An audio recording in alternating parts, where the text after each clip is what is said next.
Good morning. Maybe I'll try again. Good morning. I'm very happy to see this room filled with familiar faces and not so familiar faces. So our objective today is to get the Council on Dairy Cattle Breeding closer to the industry for a conversation. And we chose to talk about the Genomic Revolution because we are completing 10 years of genomic evaluations in US, but also we want to talk what's next. What is coming after this revolution that changed so much our industry. So for those that may not be so familiar with the CDCB, I will just say a few words about cooperation. So CDCB is a cooperation between 4 sectors of the industry. So we have the Purebred Dairy Cattle Association with the breed associations, cooperating with the National Association of Animal Breeders, NAB, and also cooperating with the dairy record providers that are more usually known as DHIAs, and of course with the dairy record processing centers that crunch the numbers and send these numbers to the national cooperator database. So these 4 sectors got together in a national cooperation for the good of the dairy producers, and they started working together on what we have now as CDCB. And we have a 5th partner that is essential for this to work, which is USDA. So USDA and CDCB have a cooperator agreement in which USDA has access to the data and provides cutting-edge research for the industry, as they have done for 100 years. Actually, CDCB only exists because of the development of the programs that USDA did. So we are very grateful to have them as a partner in this cooperation. So how CDCB adds value to the dairy farmers or dairy producers? The most important asset of this cooperation is to have a national cooperator database. So all the data coming from dairy producers that participate in DHI, producers that are members of breed associations, producers that genotype their cows, all this data comes together in the National Cooperator Database at the CDCB. It's the only place where all this data comes together. And this allows USDA and also universities to have, to do cutting-edge research. And this cutting-edge research is what maintains us alive, maintains us at the top of our game, and makes US the main player in dairy genetics in the world. Well, having the results of this research, we are able to do at CDCB premier dairy genetic information services. So all the genetic and genomic evaluations that we provide are only possible because of this data that is put together and because this data is made available for research. So this is really as simple as it looks like, why CDCB has a valuable contribution to this industry. So we can say, and this is a statement a little bit long for introduction like that, but anyways, I think the key words here are very important for the discussions that we're going to have today. CDCB is a non-profit organization. It's a dairy-driven company, so we work only with dairy, and we provide pre-competitive services. So everybody here in this room somehow have an advantage in their own business with the information that they receive from CDCB.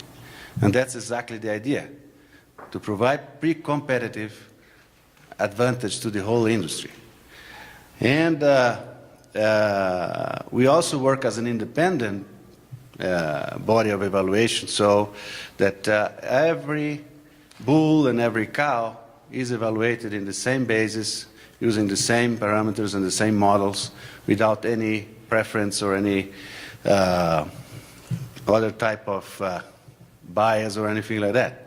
And we don't do that just because we think we should be independent, we are great, but because the industry needs that kind of assessment so that they can have the best possible information available. So transparency comes with that. And of course, when I say transparency, it means that all the methodology that is developed by USDA is published in peer review journals and is made available to the public. Anyone can see what we are doing and how we are doing. So the idea is to, at the end, is to improve genetics and management in dairy herds, and it's not only limited to the US, it's actually being used, this information, worldwide. So if we put together all these key words, we form our own word cloud that tries to describe what CDCB is. That's how we see ourselves. Dairy-driven, cooperative database at the center, genomics, pre-competitive, independent. So this is how we see CDCB, and this is the main reason why we are here today, asking you to participate with us in this conversation that we are having today. So the Genomic Revolution started, I don't know, Paul will tell you exactly when it started, maybe with Mendel, but 10 years of genomic evaluations in US. So we had the genome, the complete genome sequence of Bos taurus published in 2009. And then we have a lot of favorable conditions coming together that allowed us to have genomic evaluation. So we had predictions of total genetic value using genome-wide dense marker maps, which is a kind of a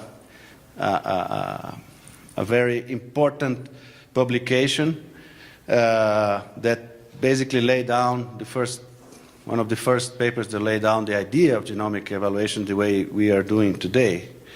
We had the bovine genome sequencing consortium that made it possible for the complete genome to be published. We also had the first SNP chips being developed at that time, because we had the information coming from the sequencing data. And of course, we already had the National Cooperative Database. The National Cooperative Database can be traced back to the beginning of DHI. So also, USDA came up with very efficient methods to compute these genomic predictions. And finally, we had an initiative that Paul probably will talk about later too, which is the Cooperative Dairy DNA Repository, or CDDR, that basically allowed us to genotype all influential bulls at once at the beginning of the program.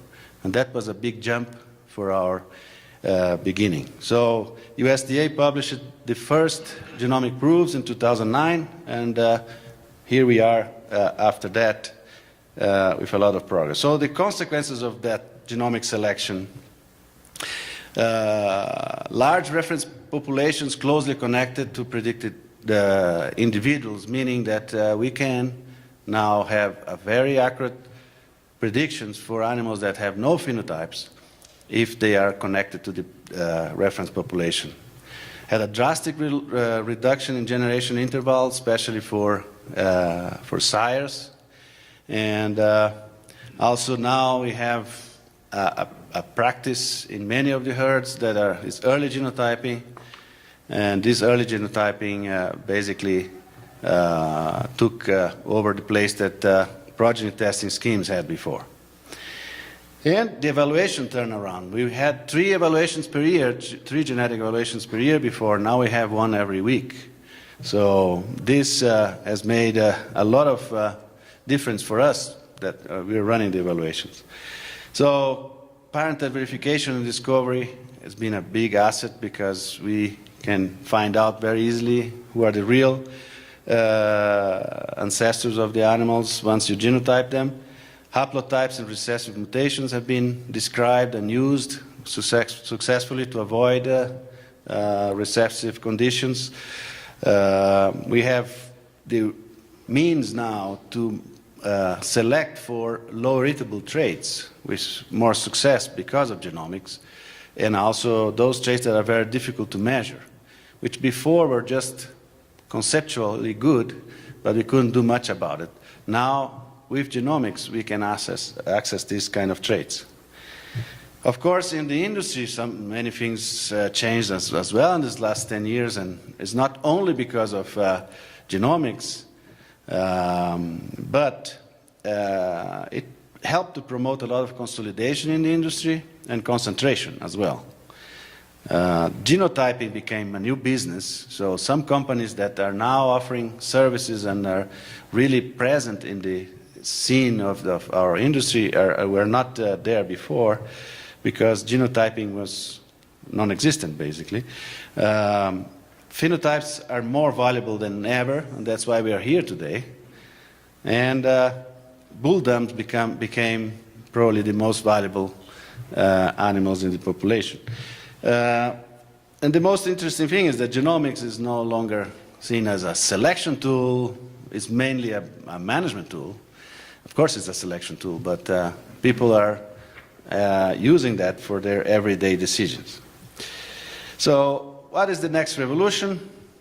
I'm not going to take too long here, but we are, if you look at the history of the traits that USDA and now CDCB started to evaluate and offer to the industry for their decisions, we can see a long list of inclusion of new traits, and you can see the pace in which the inclusions were happening, and you can see in the past years we basically have 1 or 2 new traits every year, and this is because we have more information, we have more demand, and we have also genomics. But more information is available and we are not capturing yet. So this is probably one of the things that we are going to be talking about. There's a lot of data being generated at the farms that is not being collected at the National Cooperative Database. And those data would be very valuable for the pre-competitive and independent assessment that we offer. So we are basically talking about big data. So we are coming into the big data era. Big data has changed a lot of other sectors in society and is coming to us. And we have a choice here. Either we plan how we're going to get into big data and make this marriage of what we have. We have already big data. We have been using big data for many years. But what I'm talking about here are the tools and the speed in which things happen in reference to big data. So hopefully today will help us to look into what is the value of this cooperative database that we have. How are we going to handle, or how are we doing already some handling of this dairy big data? Sustainable genetic progress, is it possible in the business models that we have right now? Do we have we still value independent research and services, something that this industry can benefit in the future. And of course, this will determine which kind of dairy genetics business model that we will have in the future. So with this introduction, I would like to say that today was only possible because of the collaboration of many people. We are particularly grateful to the Western Dairy Management Conference organizers that allow us to team up with them and be here in Reno. And we are really, we received excellent support from Mike Brook and his team. I would like to thank all the speakers that accepted to be here and were very proactive in participating in our discussions. The CDCB staff that have been working hard to make this possible. Amy, that is our host today, she has been really working 24/7 on this meeting. So we would like to start, and I would like to thank you once again for being here, and I would like to challenge you to participate. I mean, the fact that you are sitting in tables, not in a auditorium-like, is because we want you to talk. We want you to express your opinion, to ask questions, and to bring as much information and suggestions as you can. So we will have moments in this program that will facilitate that kind of conversation. And Amy will talk about that later on. So I think I forgot to introduce myself. I'm João Dürr, the CEO of CDCB. With that, I would like to thank you and wish everybody a very good program today.